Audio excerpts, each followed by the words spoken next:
Y ver todo lo que está ahí. Ah, bueno.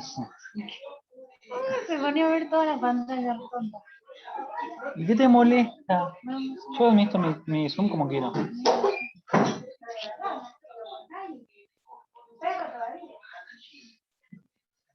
Ah, me duele la cabeza, un poco. Oh, mentira. Sí, no tengo ibuprofeno. Qué mentiroso.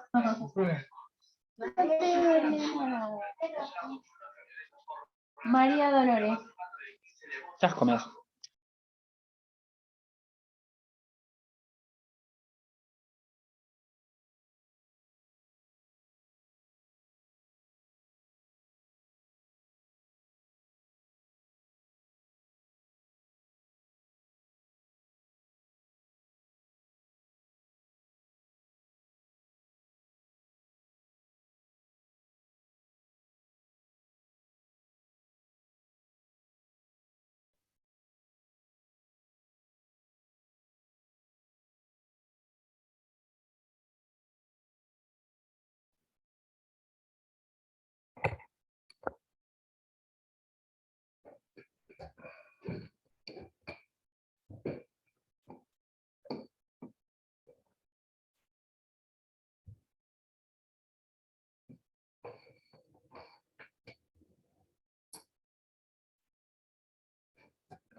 Bueno, buenas noches.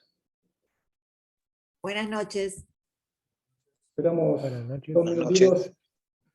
Esperamos 2 minutitos que se hagan y cuarto y empezamos.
Saco alguna foto como para la asistencia.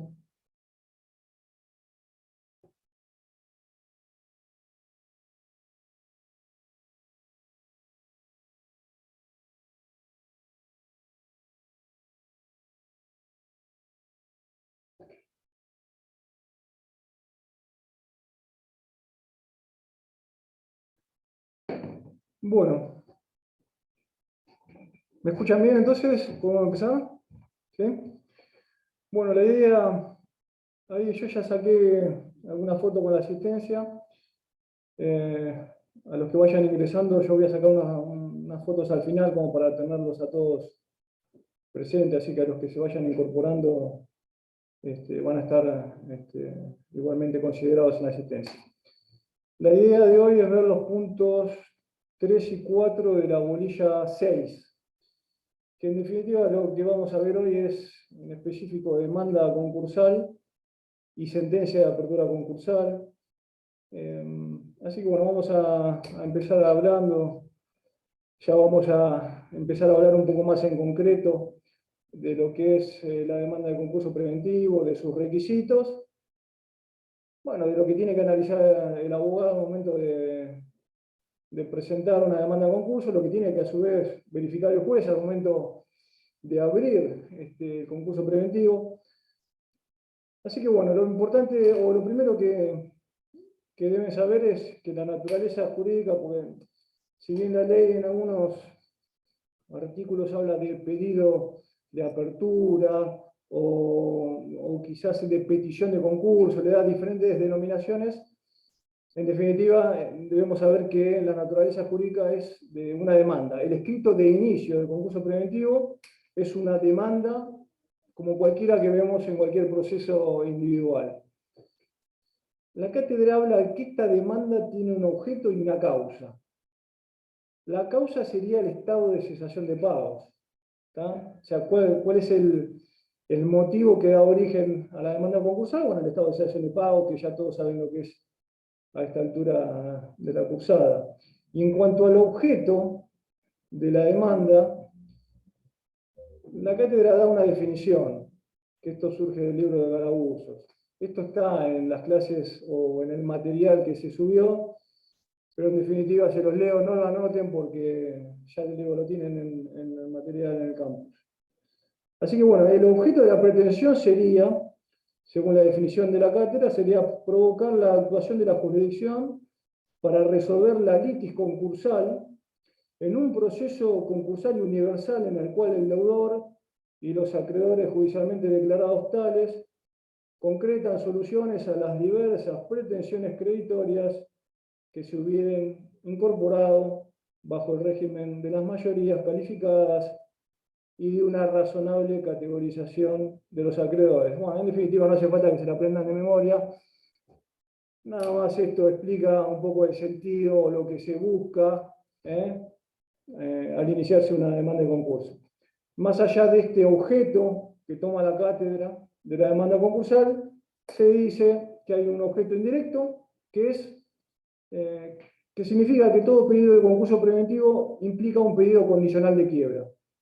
Esto lo que quiere decir es que si iniciamos un concurso preventivo, sabemos que en caso de frustración, este proceso va a derivar en una quiebra, con lo cual, de alguna manera sería un objeto indirecto, ¿no? Ya sabemos de una determinada consecuencia que va a tener la frustración del concurso preventivo. A su vez hay un objeto eventual, según la cátedra, que en definitiva es que nos estamos sometiendo con la demanda de concurso a lo que es el régimen de salvataje, o a la posible aplicación del régimen de salvataje previsto en el artículo 48. Ya lo van a ver después, en definitiva el salvataje sería como un paso previo a la declaración de quiebra, que lo que hace es, en definitiva, transferir las acciones o las participaciones sociales a un tercero. ¿Tá? Es como que de alguna manera se transfiere la titularidad de la empresa a un tercero. Eso en algunos casos, que ahora vamos a ver, no en todos, y como una medida previa a la declaración de quiebra, a la declaración de falencia. ¿Tá? Entonces, demanda de concurso, sabemos que tiene un objeto, que a su vez hay un objeto indirecto y un objeto eventual. Y a su vez esa demanda de concurso tiene una causa que es el estado de cesación de pago. Bueno, dicho esto, ya salimos un poco de la teoría y vamos un poquito a analizar los requisitos en concreto de una demanda de concurso. Entonces, tenemos que preguntarnos cómo se llega a una demanda de concurso. La ley prevé que hay ciertas exigencias. Y entonces la cátedra hace una división en lo que serían requisitos formales, sustanciales y procesales. ¿Está? Vamos a hacer una repasadita de los requisitos que ustedes tendrían que haber visto hasta ahora, hasta llegar directamente al artículo 11, que es el que establece los requisitos de la demanda de concurso preventivo. Ustedes saben entonces, como primera medida, que si van a presentar un concurso preventivo, ¿alguno me habló? Bueno. ustedes saben que si van a presentar una demanda de concurso preventivo, tienen que saber de que, salvo algunas contadas excepciones, el sujeto tiene que estar en cesación de pagos. Nos ubicamos en el artículo 1. Tienen que corroborar además que el sujeto que se pretende concursar sea un sujeto concursable. Ahí nos vamos al artículo 2 y 5. A su vez tienen que verificar que la demanda se interponga, la vayan a interponer ante un juez competente. Vamos a ver la regla de competencia del artículo 3, en su caso, bueno, el régimen del artículo 4 de concurso del extranjero y demás. Y llegamos al artículo 6. El artículo 6 es el que nos aclara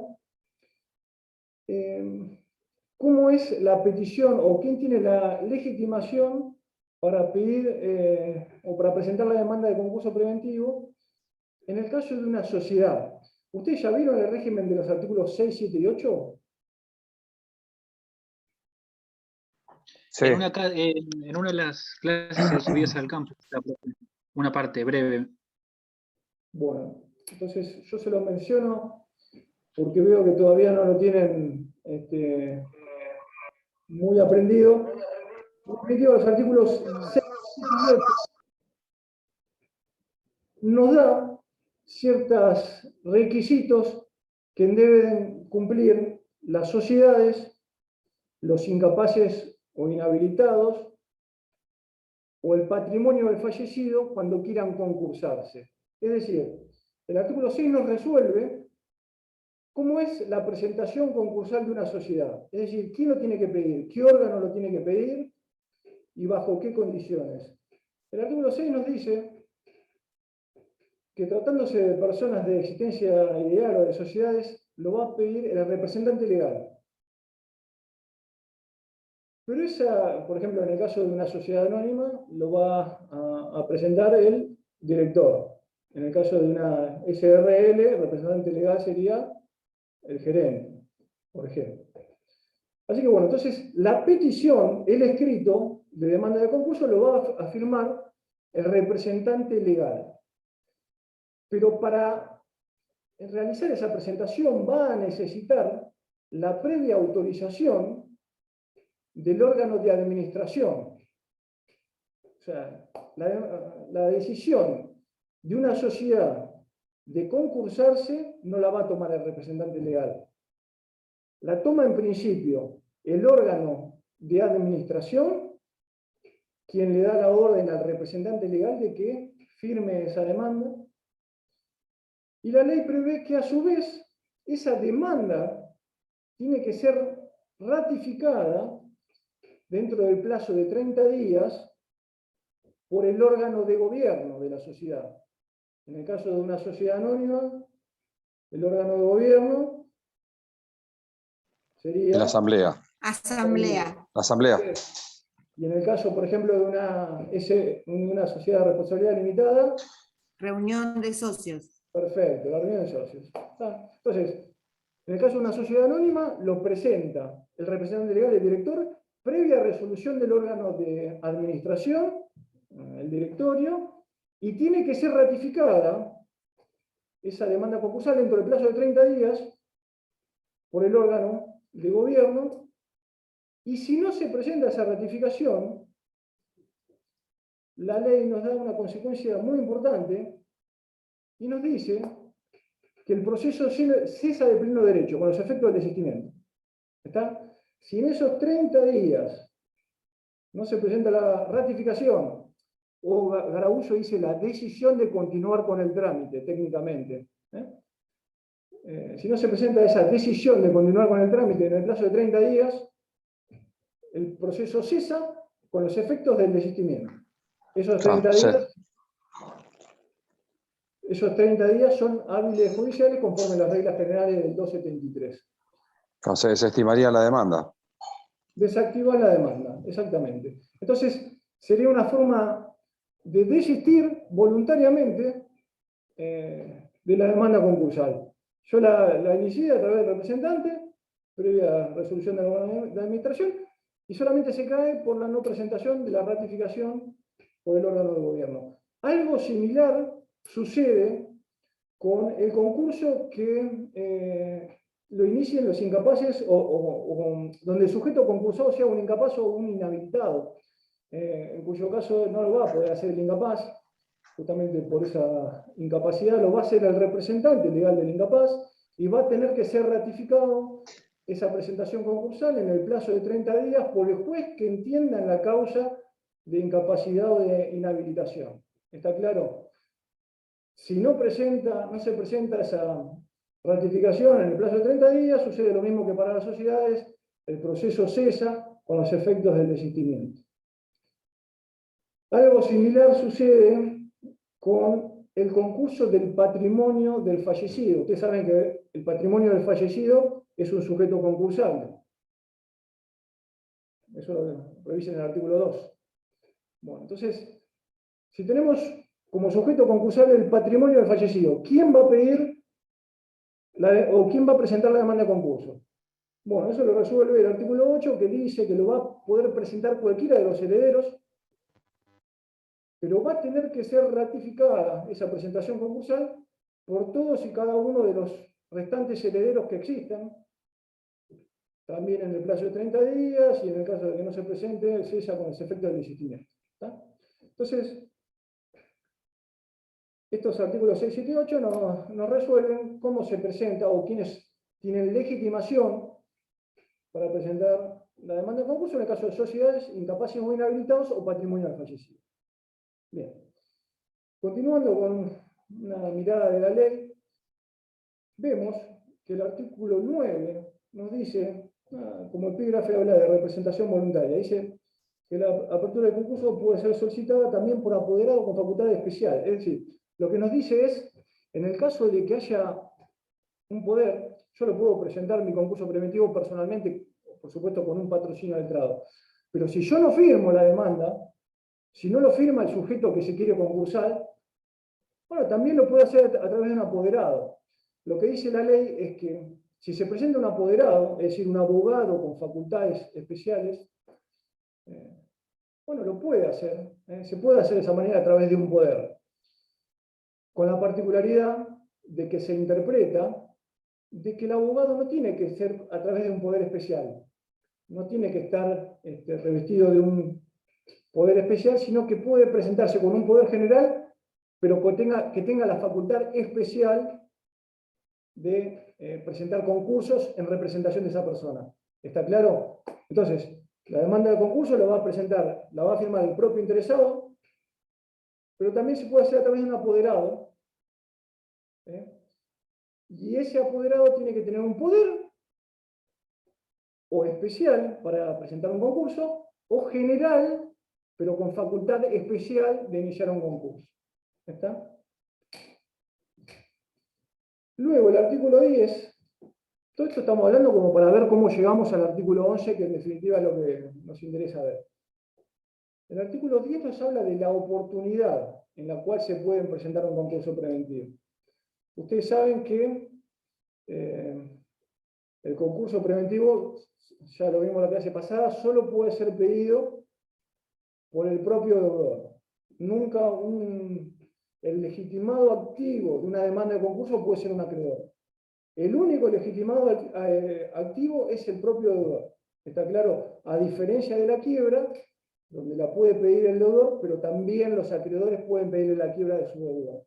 ¿Está?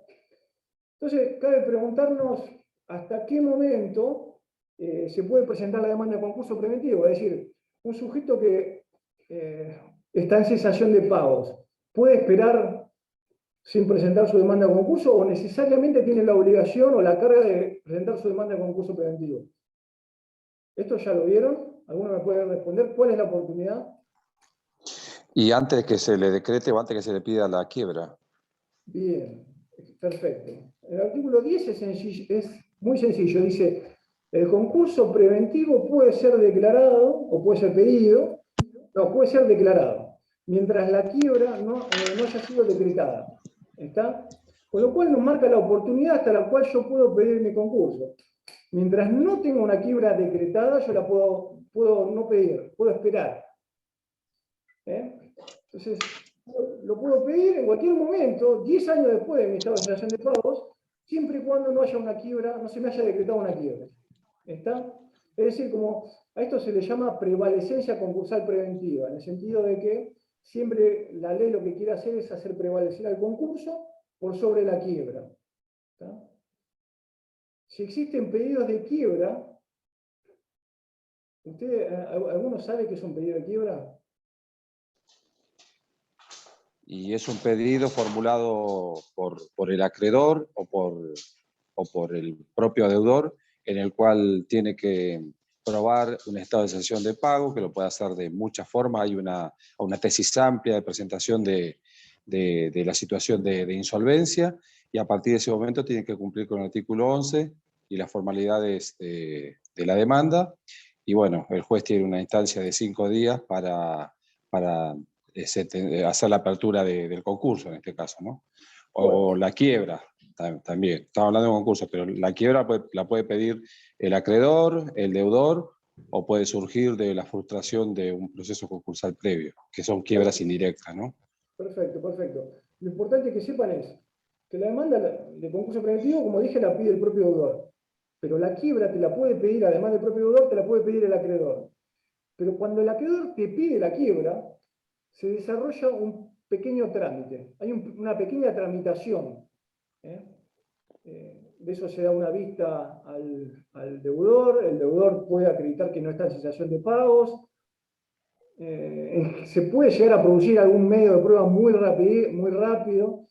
En definitiva, desde que se presenta un pedido de quiebra, pueden pasar un tiempo hasta que se decrete esa quiebra, ¿tá? O puede ser que se rechace ese pedido de quiebra. Entonces, si existen pedidos de quiebra pendiente, yo puedo pedir en mi concurso preventivo. Entonces, solamente tengo un límite temporal para presentar mi concurso preventivo cuando la quiebra fue declarada. Entonces, si hay una pregunta en el examen que dice, si hay un pedido de quiebra pendiente de resolución, ¿puedo presentar mi demanda de concurso? Ustedes tienen que decir, sí, verdadero, por el artículo 10. ¿Está? El único límite temporal que marca la ley es cuando la quiebra fue declarada. Hasta que no se declare, yo puedo presentar mi demanda de concurso preventivo. Sepan de que esto antes no era así, porque con anterioridad, con la ley 19.551, la ley anterior, el deudor, una vez que ingresaba en ese estado de cesación de pagos, tenía la carga de presentar su concurso preventivo, y si no lo presentaba en un plazo que preveía la ley, eso iba a ser considerado como una conducta desfavorable. Había una calificación de conducta del concursado y eso iba a traer consecuencias desfavorables para el concursado. Todo ese régimen, que no importa que lo sepan, ahora se dejó sin efecto. La ley lo único que dice es el concurso preventivo va a poder ser declarado, abierto, mientras la quiebra no haya sido decretada, la quiebra de ese deudor. Doctor, Conjugado con este artículo 10, doctor, sí, disculpe. Así todo, cuando se decreta la quiebra, también se puede realizar el concurso, ¿no? Mediante una conversión, ¿puede ser? bien, O algo así, escuché. perfecto. Entonces, si ustedes que se quieren presentar en concurso preventivo, se les declaró una quiebra, ustedes van a decir, bueno, no me puedo presentar en concurso preventivo. Bueno, esperen, porque tienen la opción de acudir al régimen de los artículos 90 y siguientes, que los habilita a convertir la declaración de quiebra en concurso preventivo. ¿Está? Entonces, esto lo tienen que relacionar también, como bien acá observó Facundo, con el régimen de conversión. Una vez que declarada la quiebra, la única opción es la vía del 90. También, además de esta relación que acabamos de hacer con el artículo 90, también deben saber que hay ciertas inhibiciones temporales para iniciar una demanda de concurso preventivo. Vamos a aclarar cómo es esto. Me refiero a la inhibición temporal que prevé el artículo 31, infine, y el artículo 59. Este artículo 31 dice que rechazada desistida o no ratificada una presentación concursal, las que se presenten posteriores no van a poder ser abiertas si existen pedidos de quiebra pendientes. ¿Está? Entonces, acá hay una limitación nueva, además del artículo 10, que está dada por si existió una petición anterior de concurso preventivo que haya sido rechazada, desistida o no ratificada. En ese caso, no van a poder presentar una nueva demanda de concurso preventivo si existen pedidos de quiebra pendientes. No se entiende nada, ¿no? Doctor, es por el periodo de un año eso, ¿no? Es para No. que no haya peticiones permanentes de concurso y a la vez retiro de la demanda, así ad infinitum, porque de esa forma siempre se va a frustrar digamos, el pedido de quiebra que pueden hacer los eventuales acreedores. Exacto, exacto. En realidad, ¿cuál es el sentido de este artículo? Como bien decís, Miguel. Según lo que vieron acá, ¿qué harían ustedes entonces si tienen pedido de quiebra? Imagínense, ustedes son abogados de un deudor que tiene un pedido de quiebra. ¿Cuál es la primera solución que le van a dar? Concursarte. Concursate. Bueno, primera solución, lo primero que se viene a la cabeza es eso. ¿Por qué? Porque mientras la quiebra me haya sido declarada, yo esos pedidos de quiebra quedan suspendidos. Prevalece mi concurso preventivo. Entonces, se puede dar el supuesto de que ante un pedido de quiebra, yo me concurso, suspendo el pedido de quiebra y luego desisto de la demanda concursal. O en el caso de una sociedad, imagínense, no presento la ratificación esa en el plazo de 30 días. ¿Qué sucede entonces? Lo perjudiqué a ese acreedor del pedido de quiebra porque le frené el trámite. Inicié mi concurso preventivo y después por algún motivo ese concurso preventivo cae, por desistimiento, rechazo, lo que sea. Entonces, una vez que eso sucede, el acreedor me va a querer volver a instar su pedido de quiebra y yo me voy a volver a poder concursar y así constantemente, indefinidamente. No va a poder ser así. Y justamente por eso está este párrafo final del artículo 31 que dice que rechazada, desistida o no ratificada una petición de concurso, las que se presenten dentro del año posterior no van a poder ser admitidas si existen pedidos de quiebra pendientes. Es decir, si están esos pedidos de quiebra de esos acreedores, no se va a poder pedir una nueva demanda concursal. Justamente porque en un año los acreedores van a poder terminar esos pedidos de quiebra. De alguna manera se evita una posible maniobra del concursado de iniciar el concurso para parar los pedidos de quiebra y luego desistirlo y así indefinidamente. ¿Está claro? Entonces, Doctor, sí. una consulta. Si los pedidos de quiebra son posteriores al desistimiento, ¿en ese caso sí se puede presentar a concurso? Sí, porque acá, al hablar de pendientes, uno debería interpretar de que son pendientes al momento del desistimiento, del rechazo. Porque en realidad lo que busca la ley es evitar que a ese acreedor que inició el pedido de quiebra se lo perjudique indefinidamente.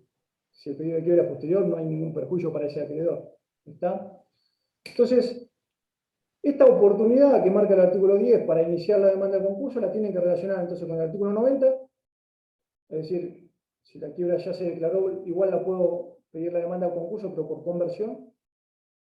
Tienen que saber de que si existen pedidos de quiebra pendiente, no voy a poder iniciar una demanda de concurso si hubo una anterior que fue rechazada, desistida o no ratificada.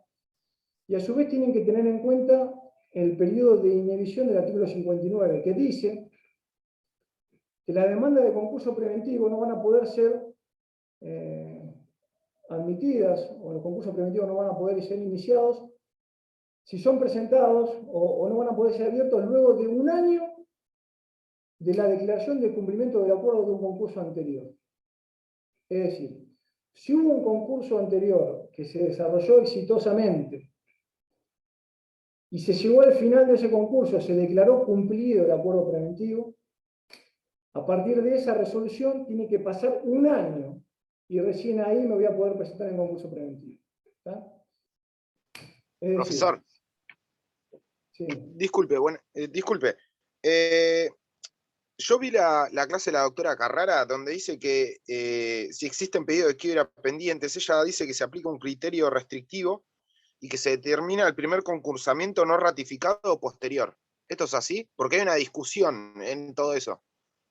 Sí, lo lógico es que la intención del legislador puede ser que haya, es más, hay diferentes interpretaciones, pero lo que buscó el legislador es que si yo inicié como acreedor un pedido de quiebra y me lo suspendieron una vez, o ese concurso es exitoso, o yo voy a tener la posibilidad de terminar mi proceso de quiebra.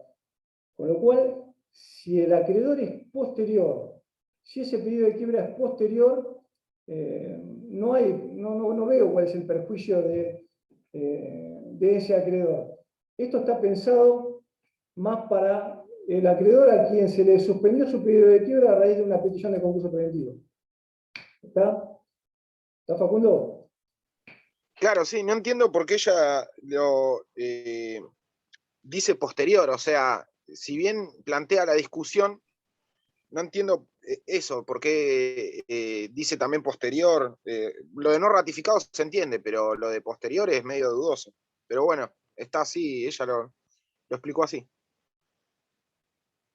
Digamos, lo posterior o anterior es de la resolución de rechazo, de desistimiento o de no ratificación.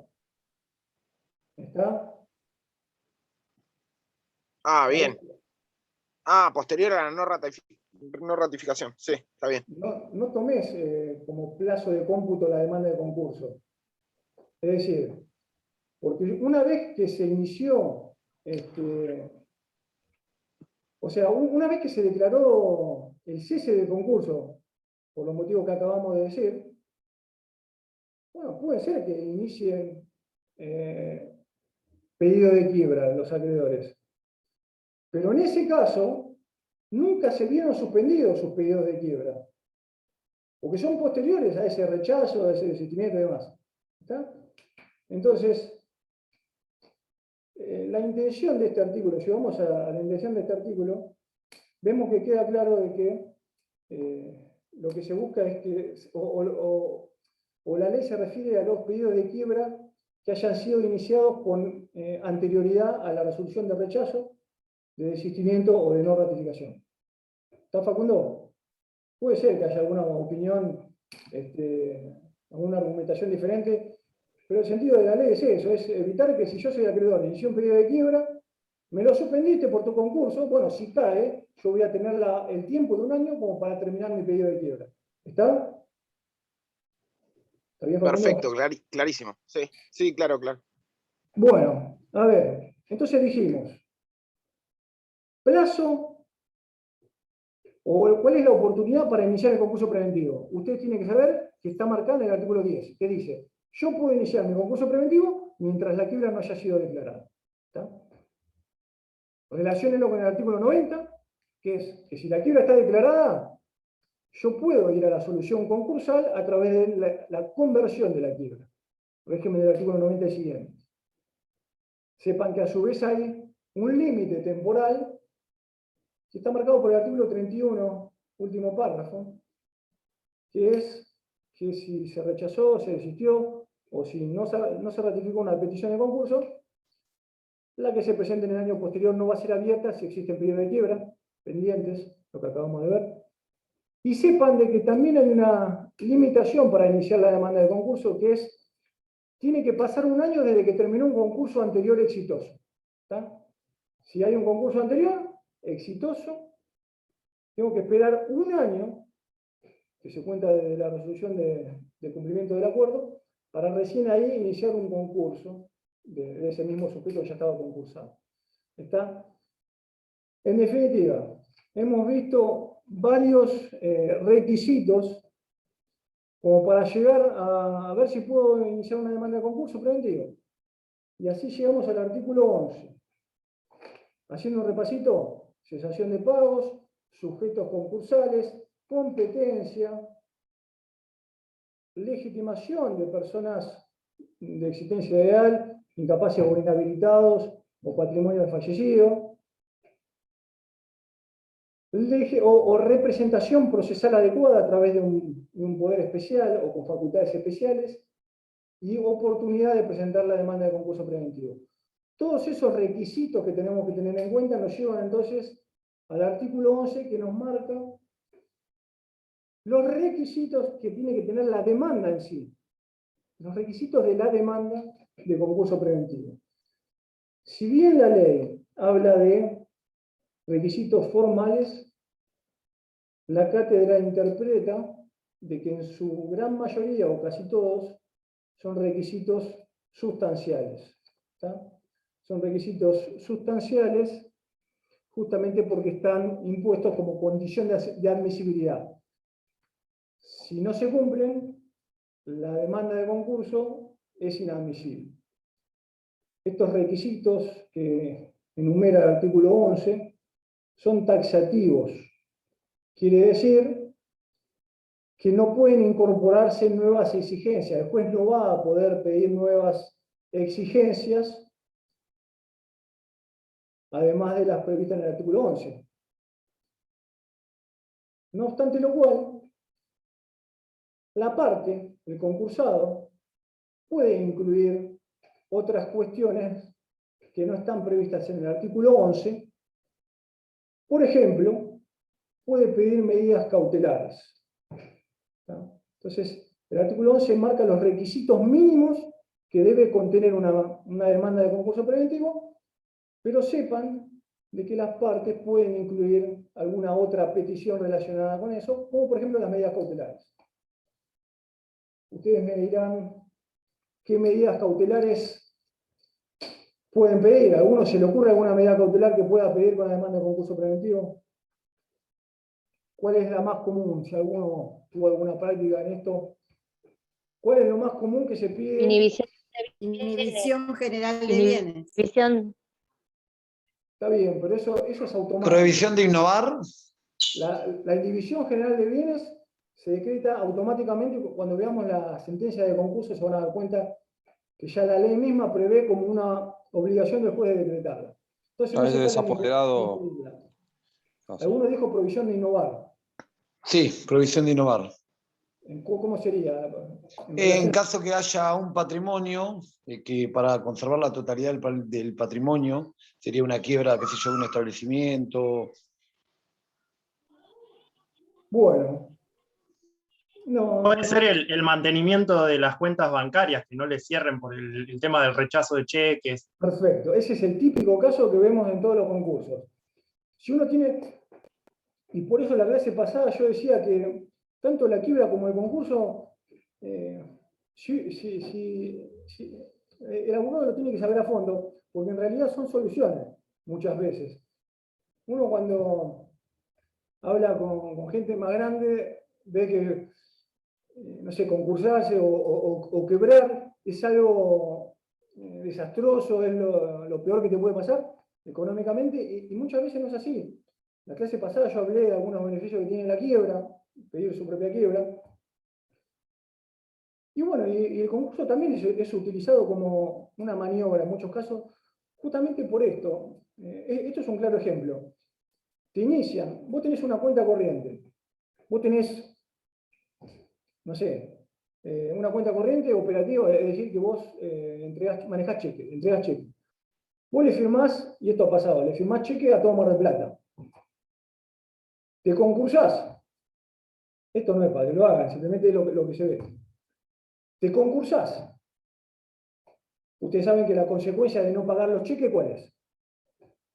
La consecuencia va a ser Cierre de esa. la cuenta. Te van a cerrar la cuenta, te van a iniciar juicios, es decir, no vas a poder operar en el sistema bancario y vas a tener el juicio ejecutivo en contra. Ah. Pero lo que hacen estos deudores, ¿qué es? Empapelan Mar del Plata con cheques y se concursan. ¿Y qué sucede con esos acreedores? Esos acreedores son acreedores concursales.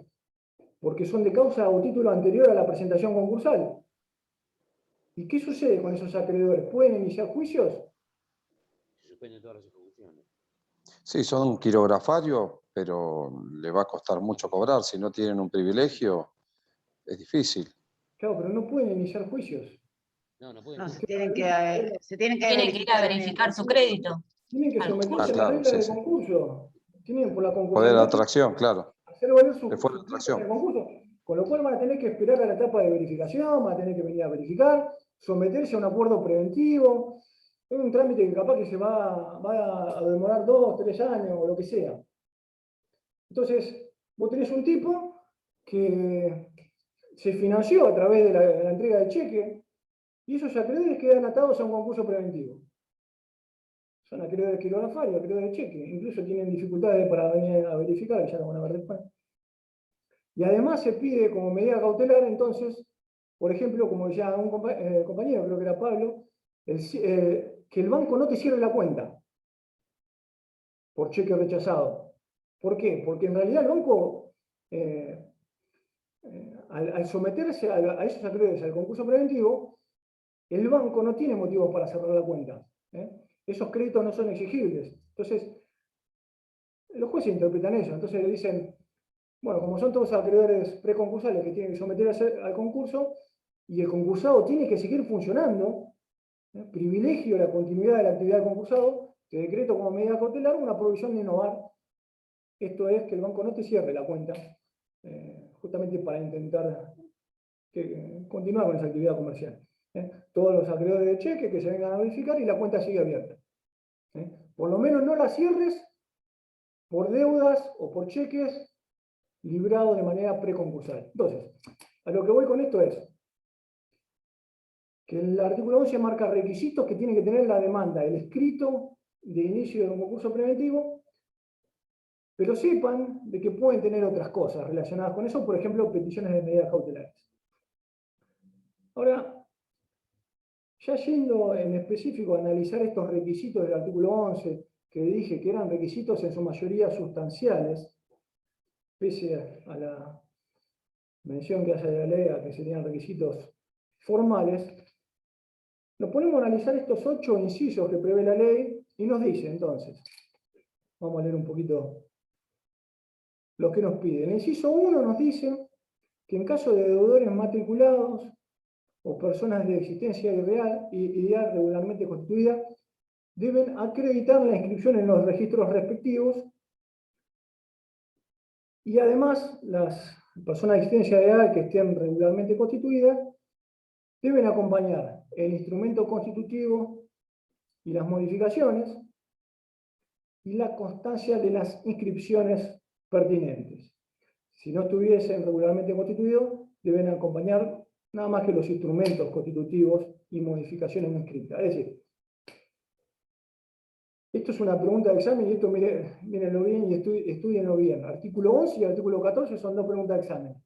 Y es importantísimo que ustedes sepan y se aprendan, y esto de memoria, los verbos de cada uno de los incisos. Los verbos me refiero a que el inciso 1 habla de acreditar. En otro inciso dice acompañar, en otro dice explicar. Entonces, es importante que ustedes sepan lo que exige la ley. Entonces, en el inciso 1 se le exige a las personas de existencia ideal y a los deudores matriculados, se le exige que acredite las inscripciones y acompañe los instrumentos constitutivos y sus modificatorios. ¿Está? Si yo estoy inscrito, tengo que acreditar la inscripción en el registro, en la dirección de personas jurídicas o en el registro público de comercio o lo que sea. Y además tengo que acompañar al juzgado los instrumentos constitutivos y sus modificatorias, el estatuto y demás. ¿Está claro? Obviamente que si no estuviesen constituidos, no van a tener que acompañar una constancia de inscripción, justamente porque son irregulares. Alcanzaría solamente con acompañar los instrumentos constitutivos, el estatuto y sus modificatorios. Entonces, yendo a los que son los requisitos sustanciales de la demanda de concurso, el inciso 1 habla de inscripción y que se debe acreditar y de acompañar los instrumentos constitutivos y la constancia de inscripción pertinente. Bien, el inciso 2 habla de explicar, vamos otra vez al verbo, explicar las causas de la situación patrimonial. Hay que explicar cuál es su situación patrimonial, cómo se llegó, la época en que se produjo la cesación de pagos, los hechos por los cuales esa cesación de pagos se exteriorizó, en definitiva todo lo que sume para explicar cuál es su situación patrimonial y cómo se llegó a eso. El inciso 3 habla de acompañar, verbo acompañar, dice un estado de activo y pasivo. Esto lo que busca es clarificar cuáles son los acreedores y cuáles son el activo que yo tengo como para responder a esos acreedores. Léanlo después, pero habla que hay que acompañar un estado detallado y valorado del activo y pasivo actualizado a la fecha de presentación, acompañando un dictamen suscrito por un contador. Dice que hay que indicar de manera precisa su composición, las normas seguidas para su evaluación, la ubicación de los bienes, el estado y gravámenes de los bienes. En definitiva, es una descripción de los bienes que yo tengo para responder y del pasivo existente. ¿Está? Sepan de acá está hablando de como verbo acompañar. Otro requisito lo tiene en el inciso 4 y habla de acompañar como verbo balances y otros estados contables. Léanlo después, pero bueno, en definitiva hay que acompañar copias de balance, estados contables. Bueno, remito a la lectura del artículo. El inciso 5 prevé, como otro requisito de la demanda concursal, que se incluya una nómina de acreedores y procesos judiciales. Dice que hay que acompañar una nómina, un detalle, una numeración de acreedores con indicación de sus domicilios, del monto de sus créditos, de las causas de sus créditos, de los vencimientos, bueno, de los codeudores si los hay, de los fiadores o terceros obligados si los hay, de terceros responsables que haya, y de los privilegios que esos acreedores tengan. Y también es importante que tienen que formar, junto con la demanda de concurso preventivo, tienen que formar un legajo por cada acreedor. Eso también lo prevé el inciso 5, donde se acompaña la documentación respaldatoria de cada uno de las acreencias que se denuncien. Esto dice la ley, tiene que ser acompañado con un dictamen de contador sobre la correspondencia entre lo que denuncia el deudor y la realidad o los libros de ese deudor. En definitiva, como para que le quede clarito en la cabeza, es un detalle de quiénes son mis acreedores y describir cuál es la naturaleza y los alcances de esos créditos. Esto es el propio deudor que denuncia quiénes son sus acreedores. ¿Está? El inciso 6 habla del libro de comercio y dice enumerar los libros de comercio y ponerlo a disposición del juez. ¿Está? Bueno, esto todo hace como para que, bueno, tanto el juez como los acreedores y el síndico puedan tener de manera clara una idea de cuál es la situación patrimonial del concursado. A su vez, los libros de comercio son acompañados, porque ustedes van a ver que en el artículo 14 dice que el secretario va a poner nota datada, se llama, quiere decir que hace una nota, pone una nota, como para que quede constancia en los libros de comercio que acompañan el concursado, de que a partir de ahí todos los asientos que se incluyan van a ser con posterioridad del concurso preventivo. Bueno, detalle. El inciso 7 habla que hay que denunciar la existencia de un concurso anterior y si se encuentra este concursado en el periodo de inhibición del artículo 59 que vimos, o en el periodo del artículo, o en el supuesto del artículo 31 in fine. ¿Está? Justamente por esta imposibilidad de iniciar un nuevo concurso que hemos visto. ¿Está? Entonces, denunciar si existió un concurso anterior y si se dan los supuestos del artículo 59 o 31 in fine que hemos visto. Y el inciso 8 habla de que el pretenso concursado debe acompañar una nómina de empleados. Si tiene ese sujeto empleado, tiene que acompañar una nómina con indicación del domicilio, categoría, antigüedad y última remuneración recibida. Y dice además acompañar declaración sobre existencia de deuda laboral. El propio concursado tiene que decir si existe deuda laboral o si existe deuda con los organismos de la seguridad social. ¿Está? A su vez hace referencia al artículo a que esto tiene que ser acompañado por o certificado por contador público.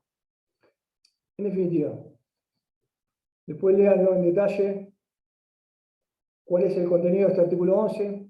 Lo importante que sepan es que este es el contenido de la demanda, del escrito, de la petición. Sepan de que son todos requisitos, todo lo que hemos visto son requisitos sustanciales. Y bueno, y lo que hace en definitiva esto es, permite conocer cuáles son las causas de la insolvencia, permite conocer cuál es la situación global, los libros de comercio que tenga, cuál es la deuda laboral, cuál es la deuda con los organismos sociales, cuáles son los trabajadores que tenés, etc. Es como para dar un paneo de cuál es la situación global del concursado. Bien, entonces, voy a hacer un detalle. ¿Ustedes saben lo que es un pequeño concurso, la diferencia entre un pequeño concurso con un gran concurso? ¿Eso ya lo vieron? Sí, está establecido en el artículo 288, más o menos por ahí, que determina la cantidad de empleados que se tiene, el pasivo negociable, etcétera. Eso es lo que determina el pequeño del gran concurso, ¿no? Bien, Entre otras cosas. Tienen que leer para esto los artículos 288 y 289. Como bien dijiste, Miguel, la ley hace una distinción entre pequeños concursos y grandes concursos. Los pequeños concursos son,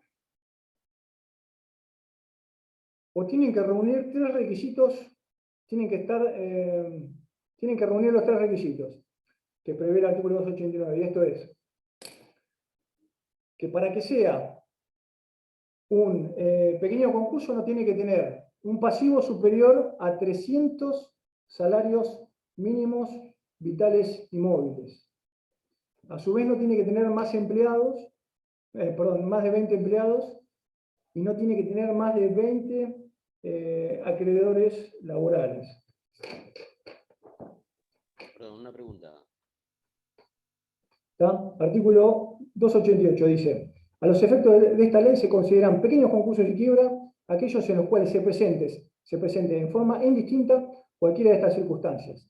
Que el pasivo denunciado no alcance, bueno, acá la ley está modificada, sería a 300 salarios mínimos vitales y móvil, que el proceso no presente más de 20 acreedores quiebra-falios, o que el deudor no posea más de 20 trabajadores en relación de dependencia. ¿Está? Si presenta alguna de esas circunstancias, bueno, es un pequeño concurso. ¿Está? Entonces, a lo que voy con esto es que la ley dice en el artículo 289 que si es un pequeño concurso, no se requieren las certificaciones contables exigidas en los incisos 3 y 5 del artículo 11. En el inciso 3 hablaba de un estado del activo y el pasivo, que eso tenía que ser acompañado por un... ¿Cómo? ¿Le puedo hacer una pregunta?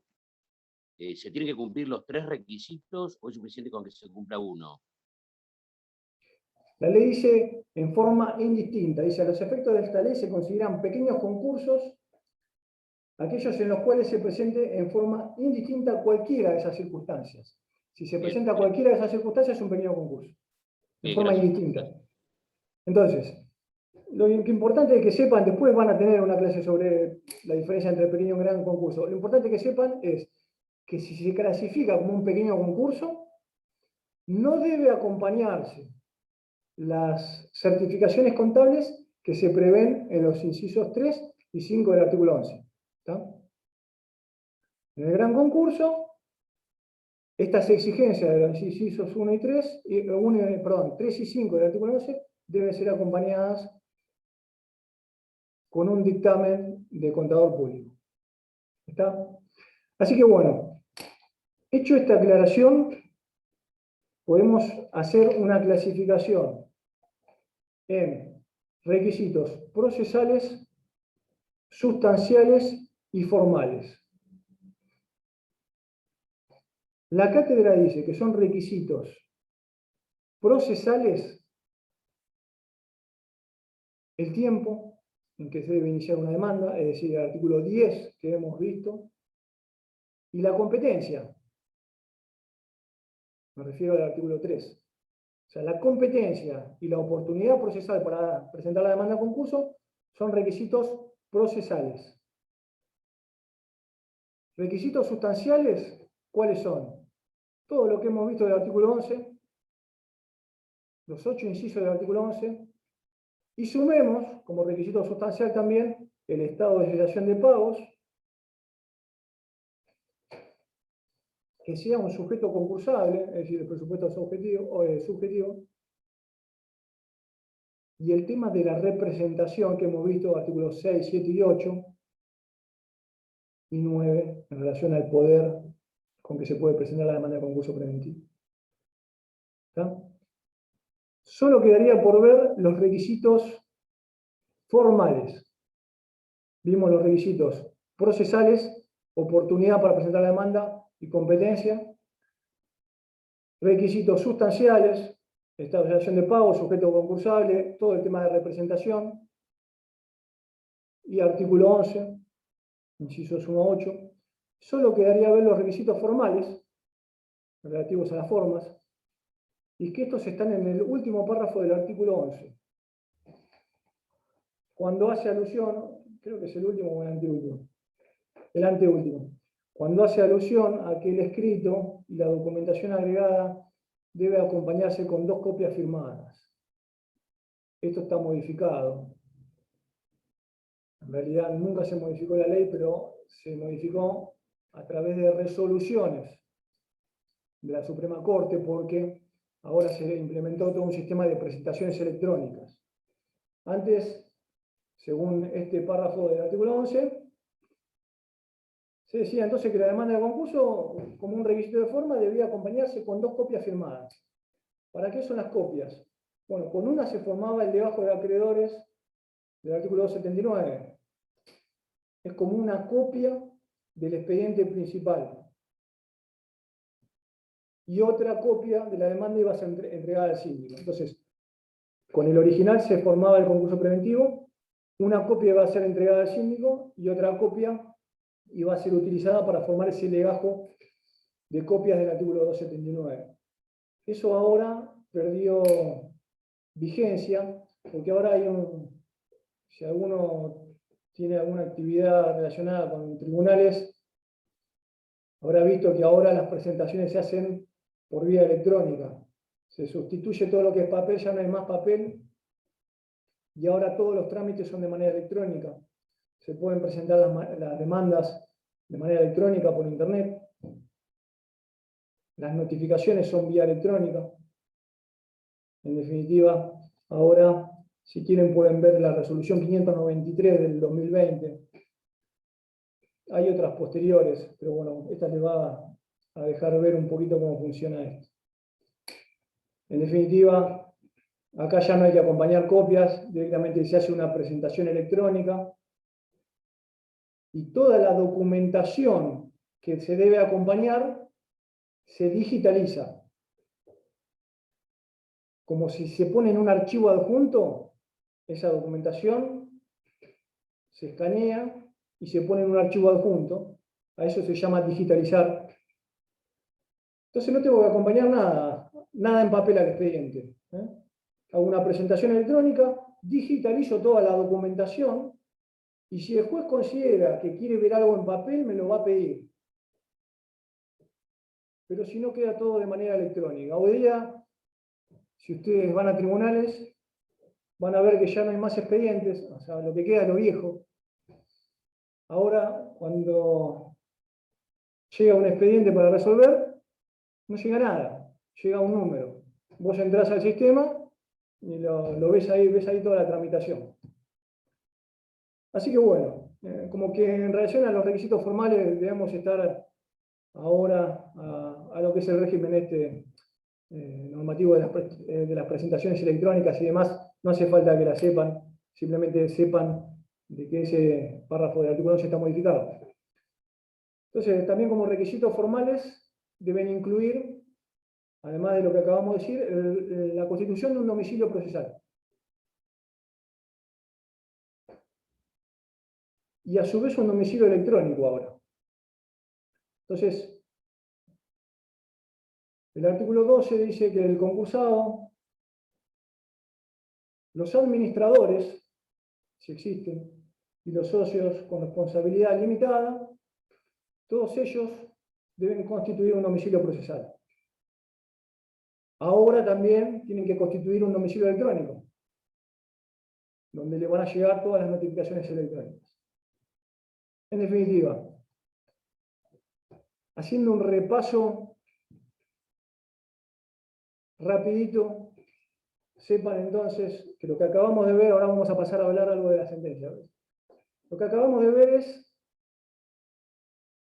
el contenido de una demanda de concurso preventivo y todos los requisitos que se deben reunir para que esa demanda sea presentada. Sepan de que hay requisitos procesales, sustanciales y formales. Dentro de lo que son los requisitos procesales, la cátedra los identifica con el tema de la competencia y la oportunidad para que se presente. Dentro de los requisitos sustanciales, tenemos el estado de situación de pago, los sujetos concursables, todo el tema de la representación y todos los incisos del artículo 11. Y dentro de los requisitos formales, tenemos la obligación o la carga de constituir un domicilio procesal y electrónico y todas las formalidades que exigen las resoluciones de corte respecto de cómo se hace una presentación electrónica. ¿Está claro? Las consecuencias de esto último, de no constituir un domicilio electrónico o procesal, es que si tiene por constituido ese domicilio es estrado del juzgado. Eso lo tiene regulado en el artículo 12. ¿Está? Entonces, demanda de concurso, contenido y requisitos. Hay algunas particularidades con respecto al concurso de agrupamiento y el concurso de garante. Concurso, en dos palabritas se lo digo. El concurso de agrupamiento es, yo algo les mencioné en la clase pasada, que la ley permite que cuando hay un grupo económico, todos se presenten de manera conjunta en concurso preventivo. Va a tramitar un concurso preventivo por cada uno de los integrantes del grupo económico, pero la ley permite que todos se presenten de manera conjunta para que, en definitiva, la suerte, exitosa o no, sea de manera conjunta. O sea, o todos se van a la quiebra, o todos siguen funcionando. Entonces, el concurso de agrupamiento nos trae algunas particularidades en cuanto a los requisitos de la demanda de concurso. ¿Por qué? Porque si bien los requisitos formales y procesales son los mismos, hay algunos otros requisitos sustanciales que se agregan. Porque además de todo lo que acabamos de ver como requisito sustancial, hay que acreditar, hay que acompañar prueba sobre la existencia del grupo. Tenemos que justificar que ese grupo existe, que ese grupo se exterioriza, es decir, no es un grupo económico que queda entre ellos, sino que se exterioriza, que funciona ante los terceros como un grupo económico. Tenemos que acreditar también que ese grupo económico es permanente, que no es accidental, no se formó un grupo para una actividad determinada, momentánea, sino que ese grupo tiene una permanencia. Tenemos que acreditar que estén todos los integrantes del grupo presentados, no puede haber. Si hay alguno que no se quiere presentar en concurso de los integrantes del grupo, ya esa demanda de concurso de agrupamiento no se puede presentar. Se podrán presentar individualmente, pero no como grupo. Y a su vez, tengan en cuenta que esto es una de las excepciones al estado de cesación de pagos. ¿Por qué? Porque se exige solamente que uno esté en cesación de pagos y que esa cesación de pagos pueda influir en los demás. Es decir, puede ser que haya varios integrantes del agrupamiento que no estén en cesación de pagos e igualmente se les permite iniciar su concurso preventivo de manera grupal. ¿Está? Entonces, ya van a tener una clase de concurso de agrupamiento, pero lo importante es que sepan de que acá se agregan algunos requisitos sustanciales más. Debe acreditarse la existencia del grupo, que ese grupo se exteriorice, esté exteriorizado. La permanencia del grupo, debe acreditarse que estén todos presentados en la petición, y con la particularidad que alcanza con que uno esté en cesación de pagos y que pueda influir a los demás. Entonces, ciertas particularidades de los requisitos para el concurso de agrupamiento. Algo similar sucede con el concurso del garante. El concurso del garante está regulado en el artículo 68, y en definitiva lo que es que si un garantizado se concursa, la ley faculta que el garante se concurse también para que su concurso tramite conjuntamente con el del garantizado. Yo puede ser que garantice una obligación y que hacer frente a esa obligación me pueda generar una crisis patrimonial. Bueno, entonces la ley permite que yo me pueda concursar conjuntamente con mi garantizado para que la suerte de mi situación económica esté atada a la del garantizado. La ley prevé ciertas particularidades para el concurso del agrupamiento. ¿Por qué? Bueno, los requisitos formales van a ser los mismos, pero en los requisitos sustanciales hay una particularidad. Porque no se requiere el estado de cesación de pagos del garante. No se requiere ese requisito sustancial de la cesación de pagos en el garante. Simplemente lo que se exige es que se acredite que ese sujeto garantiza una determinada obligación. ¿Está? En lugar de acreditar la cesación de pago, ahora tenés que acreditar que garantizás una obligación. Modificación de uno de los requisitos sustanciales. Y en cuanto a los requisitos procesales, también hay una modificación. En cuanto al plazo, a la oportunidad para presentar la demanda de concurso. Porque se dice que el concurso del garante debe ser presentado 30 días, ¿no? 30 días hábiles judiciales de la última publicación editada. Y a su vez, también modifica otro requisito procesal, que es el relativo a la competencia. Porque va a tramitar, no conforme las reglas de competencia del artículo 3, sino ante el juez de concurso del garantizado. ¿Está? A ver, vamos a clarear un poco la cabeza. Hemos visto requisitos de la demanda de concurso, requisitos procesales, sustanciales y formales. La particularidad de esto es que en el concurso del agrupamiento, un concurso particular, esos requisitos varían en lo que acabamos de decir. Lo mismo sucede con el concurso del garante. Hay ciertos de esos requisitos generales que varían porque deben ajustarse al tipo de concursamiento del que estamos hablando, de que se trata. ¿Está?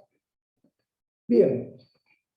Una vez que reunimos los requisitos sustanciales, procesales y formales, estamos en condiciones o el juez está en condiciones de resolver la apertura concursal.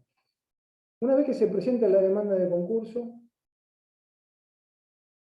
que se presenta de manera electrónica, llega al juzgado, y una vez que se radica la causa en el juzgado, el juez tiene 5 días hábiles judiciales para expedirse. Lo que hace el juez es analizar la presentación, si se cumplen todos los requisitos que hemos hablado, Si no se cumple, el juez va a rechazar esa demanda de concurso preventivo. Si está todo cumplido, el juez va a dictar entonces la sentencia de apertura concursal. Sepan de que en el artículo 11 se permite pedir, cuando yo iniciaba la demanda y hay alguno de los requisitos que todavía no lo cumplí, por una cuestión de tiempo, necesito unos días más, el concursado puede pedir una ampliación para cumplirlo de 10 días. Eso lo prevé el último párrafo del artículo 11. Es decir, si por ejemplo yo tengo que iniciar mi demanda de concurso preventivo y me falta la constancia de inscripción de la sociedad en personas jurídicas, ya la tramité, pero me faltan unos días para hacerme de esa constancia, puedo pedir entonces una prórroga de 10 días para acompañar ese elemento, ese requisito. Entonces, el juez, cuando se pone a analizar la existencia o no de los requisitos, va a decir, si no están dados los requisitos, tiene que analizar también si no se pidió esa prórroga. Si se pidió esa prórroga y el juez se la concede, va a tener que esperar esos 10 días para rechazar el concurso preventivo si es que no se cumplió. Entonces, pónganse del lado del juez. Demanda de concurso preventivo, analizan todos los requisitos. Si no están cumplidos, pueden analizar esta prórroga de 10 días. Si vencidos esos 10 días no se cumplieron los requisitos, ustedes van a rechazar esa demanda de concurso preventivo. Si están cumplidos todos los requisitos, se va a dictar una sentencia de apertura concursal. Que esta sentencia tiene determinados caracteres. La cátedra dice que tiene, o determinados contenidos.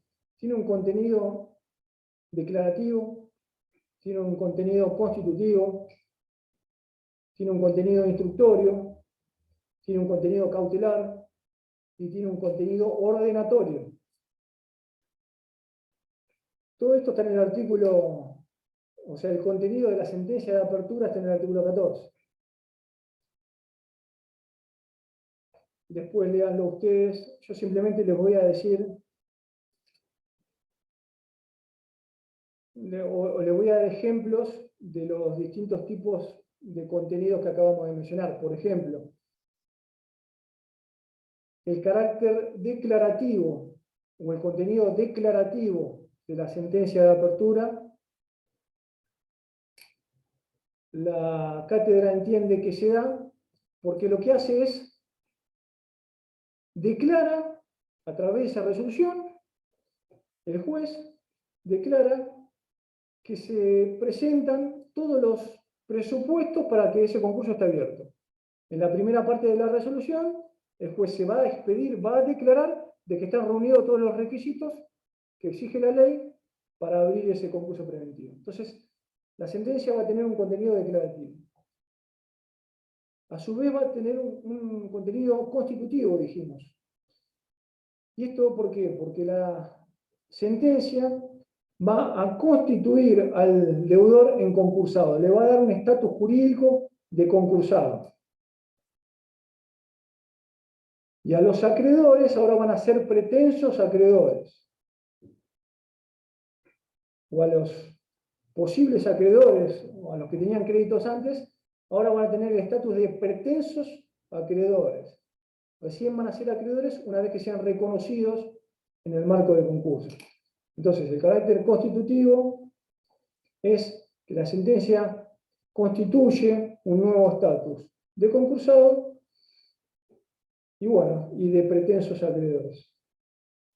El carácter instructorio de la sentencia está dado porque si ustedes analizan el artículo 14, el juez va a ordenar el cumplimiento de determinados actos,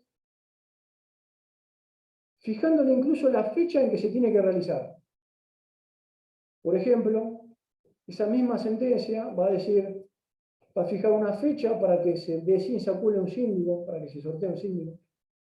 va a fijar una fecha en la cual el síndico va a tener que presentar el informe individual, va a fijar una fecha en la cual el síndico tiene que presentar el informe general, va a presentar una fecha incluso en la que se va a celebrar una audiencia que se llama audiencia informativa, es decir, desde la misma sentencia de apertura concursal se va a ordenar todo el procedimiento. Y ahí está el carácter instructorio, se instruye el procedimiento. El carácter cautelar lo podemos ver en varios incisos del artículo 14, en el artículo 15, 16 y 17. Por ejemplo, el inciso 6 del artículo 14 habla de que se anota la apertura de concurso en el registro de concursos. Actualmente, el registro de concursos en provincia de Buenos Aires, como no está creado el registro, es el registro de juicios universales provincial. Ahí se anotan los concursos. Tiene un carácter cautelar, porque de alguna manera se prevé de que ese sujeto está concursado, se anoticia a los demás que ese sujeto está concursado. También el carácter cautelar lo vemos en el inciso 7, porque dice, el juez ya ordena en la misma sentencia que se anote la inhibición general de bienes, tanto del deudor como de los socios con responsabilidad ilimitada si los hubiera. De alguna manera se inhiben a estos sujetos, al concursado y a los socios con responsabilidad limitada, justamente para que no puedan vender los bienes registrables. Naturaleza cautelar. También tienen naturaleza cautelar, dijimos, en los artículos, lo que está previsto en los artículos 15, 16 y 17, y esto se relaciona con el desapoderamiento atenuado concursal. No sé si lo han visto, pero en definitiva, lo que marcan estos artículos es el régimen de administración del concursado. ¿Alguien sabe cómo es el régimen de administración? ¿Ya lo vieron eso? Efectos permitidos. No, no lo vimos. Está en los libros, pero no lo vimos. Bueno, hay como un régimen restringido de disposición de los bienes y una administración controlada, en el sentido de que el concursado va a poder seguir administrando sus bienes, su actividad, su patrimonio, con la vigilancia del síndico del juez, y para disponer de los bienes va a necesitar autorización judicial. Bueno, en definitiva, es un régimen de administración, que ya lo van a ver después, que lo que hace es de alguna manera proteger también el activo concursal. Entonces tiene una naturaleza cautelar, cautela del activo. A su vez, el carácter ordenatorio, por último, el carácter ordenatorio, lo vemos en los incisos 4, 5 y 8. Esto es, que le ordena el juez al concursado que publique dictos, en el inciso 4, que presente los libros relacionados a los libros contables, eso lo tiene en el inciso 5, y que deposite los gastos de correspondencia, una suma para enviar unas notificaciones a los acreedores conocidos. Esto se lo ordena y la ley dice que si no se cumple, la consecuencia es una sanción importante, que es el desistimiento. Esto lo tiene en el artículo 30. Como ven, el juez ordena que se publiquen edictos, ordena que se presente, que el concursado presente en el juzgado de libros relacionados con su contabilidad y que deposite los gastos de correspondencia, que el juez fije. Todo esto bajo la sanción de que si no lo hace se tiene por desistido el concurso. Entonces, después lean bien el contenido del artículo 14, es sencillito, pero es importante que sepan de que algunos, o que la sentencia tiene un contenido declarativo, constitutivo, instructorio, cautelar y ordenatorio. Ahora bien, si el juez, finalmente, para terminar, si el juez admite, abre el concurso, ¿esa resolución es apelable? Pregunta examen. ¿Es apelable la resolución del concurso? No. La apertura del concurso es inapelable. Lo que es apelable es el rechazo de la presentación concursal. ¿Está claro? Apelabilidad de la sentencia de apertura concursal. Solo, o sea, la de apertura es inapelable y solo es apelable el rechazo de la apertura concursal. Si se concede la apelación contra el rechazo, conforme las reglas generales del 273, esa apelación se concede en relación y con efecto suspensivo. Bien, y como una particularidad más, sepan de que la sentencia de apertura concursal también tiene un contenido particular en el caso de concurso de agrupamiento y concurso del garante. ¿Justamente por qué? Bueno, porque en el concurso del agrupamiento que hemos visto, el juez, además de todo el requisito del artículo 14, se va a tener que pronunciar teniendo por acreditado o no la existencia del grupo, su esterilización, su permanencia, etc. Todos los requisitos particulares del concurso de agrupamiento. Lo mismo con los requisitos especiales del concurso de garante. Se tiene que expedir sobre si hay una obligación que está garantizada, y bueno, y tiene que analizar la competencia particular del concurso de garante. En definitiva, hemos visto requisitos procesales, sustanciales y formales de la presentación de concurso. Hemos visto particularidades de eso para el concurso de agrupamiento y concurso de garante. Y hemos visto el contenido de la sentencia de apertura, haciendo una distinción de que el contenido puede ser declarativo, constitutivo, instructorio, capitular u ordenatorio, y haciendo la aclaración de que para el concurso de agrupamiento de garante también la sentencia de apertura va a tener un contenido particular adecuado a esos trámites específicos. Bueno, a ver, ¿alguna consulta?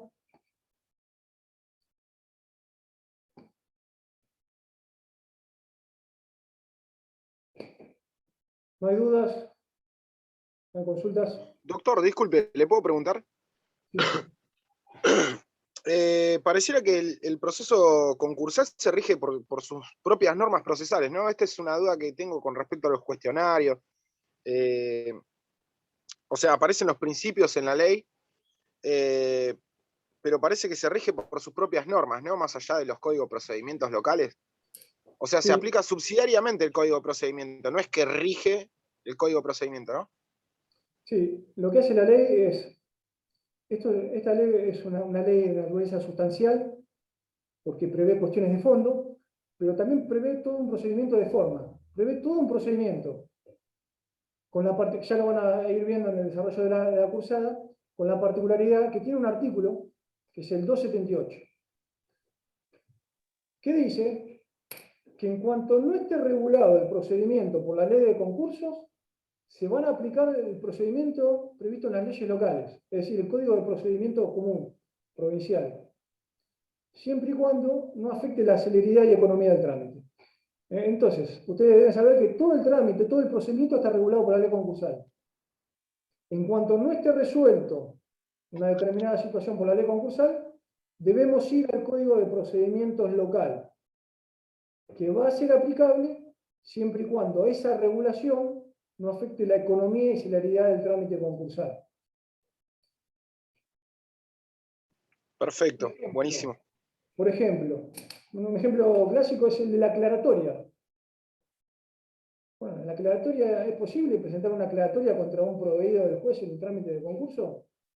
Bueno, la ley concursal no prevé la aclaratoria. Pero en la práctica, si el juez dicta una resolución y hay algo que aclarar, bueno, la aclaratoria va a ser atendible porque se entiende de que no afecta la celeridad y economía del trámite, se resuelve sin sustanciación, y está prevista en el Código de Procedimiento Local, como eso infinidad de situaciones. ¿Está? ¿Está, Facundo? Perfecto, profesor, aclarado. Gracias. Bueno, ¿alguno más? Yo tengo una consulta, doctor. Sí. Es respecto de la sentencia de apertura. La ley lo que dice es que lo que establece o hay que designar es la audiencia para sorteo del síndico, ¿no? Entonces, en la sentencia de apertura todavía aparecerían o no aparecerían los datos del síndico, digamos. O sea, yo lo que entendería es que no. No. Lo que hace el juez en la sentencia es fijar una audiencia para que se desinsacule el síndico. Una vez que se desinsacule el síndico, notificamos a la sindicatura, el síndico tiene que aceptar el cargo de síndico y ahí denuncia cuál es su domicilio, los días y horarios de atención, y recién ahí estamos en condiciones de hacer la publicación edictal. Esa publicación edictal lo que va a hacer es hacer conocer a los terceros de que se tienen que venir a presentar el concurso, a hacer valer los derechos, y que tienen que venir a verificar. Que en principio la verificación se hace ante la sindicatura, en el estudio de la sindicatura, ya lo van a ver después. Es decir, en respuesta a lo que vos me preguntás es, recién conocemos cuáles son los datos del síndico con el sorteo, y hasta que no acepta el cargo, digamos, no tenemos conocimiento de su domicilio ni los datos o los días y horarios de atención de la sindicatura. ¿Está, Julieta? Perfecto. Y le puedo hacer una consulta más breve, que es más que otra cosa por el trabajo práctico que nos dieron, ¿no? Con respecto a lo que es la administración del concursado, ¿eso hay que plasmarlo en la sentencia o digamos, o sea, ¿estaría plasmado eso en la sentencia o en realidad es como implícito en la ley? No sé cómo preguntarlo, digamos. No, eso, todo el régimen de administración tiene una denominación particular que es, se lo denomina como desapoderamiento atenuado concursal. Eso opera de pleno derecho. En principio, a partir de la apertura concursal. Algunos entienden que es desde la presentación concursal. En definitiva, son limitaciones en el régimen de administración y de disposición del concursado. Todo eso opera de pleno derecho, no hace falta que el juez lo diga porque está previsto en los artículos 15, 16 y 17. A lo que se refiere a estos artículos, que es que desde la apertura concursal, algunos entienden que desde la presentación concursal, vos ya no podés seguir administrando y disponiendo libremente de tus bienes como si no estuvieras concursado. Los vas a poder administrar porque el concursado va a poder continuar con su actividad comercial, pero esa administración va a ser controlada por el síndico y por el juez. A su vez no vas a poder realizar actos de disposición, no vas a poder vender un auto o una casa, sino con autorización del juez, previa opinión del síndico.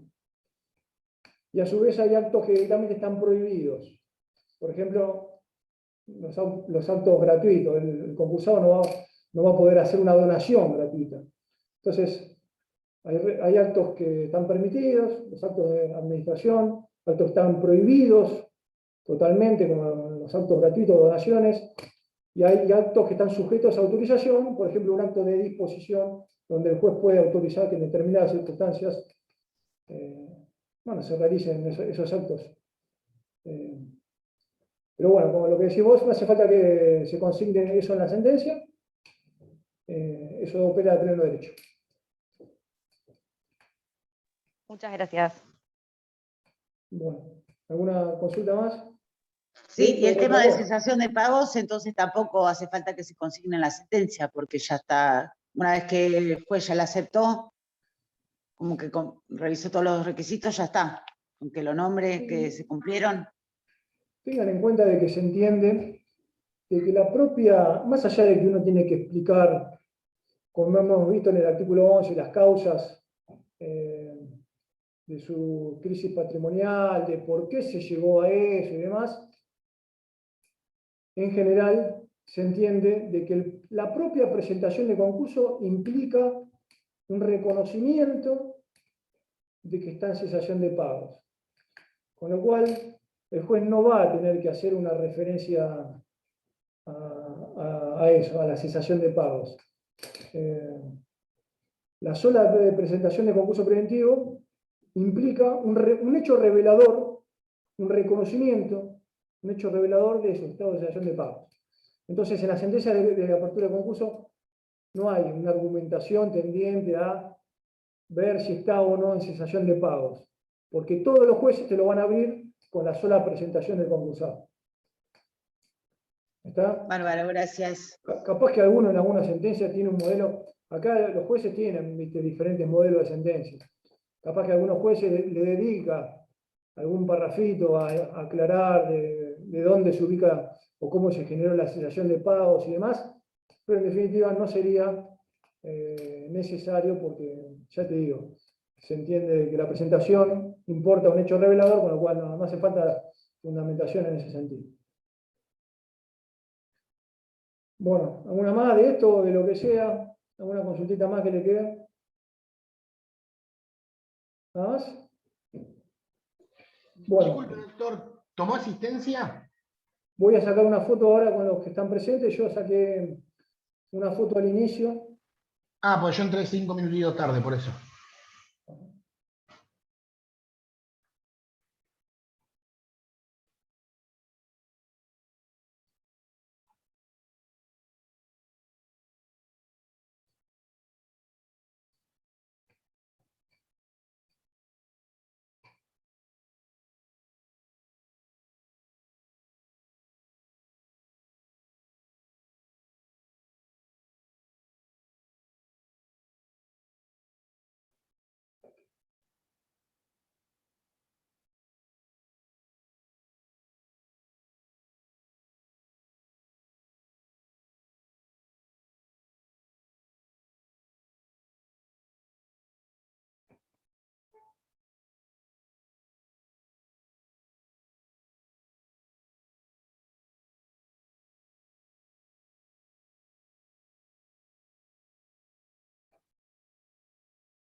Listo.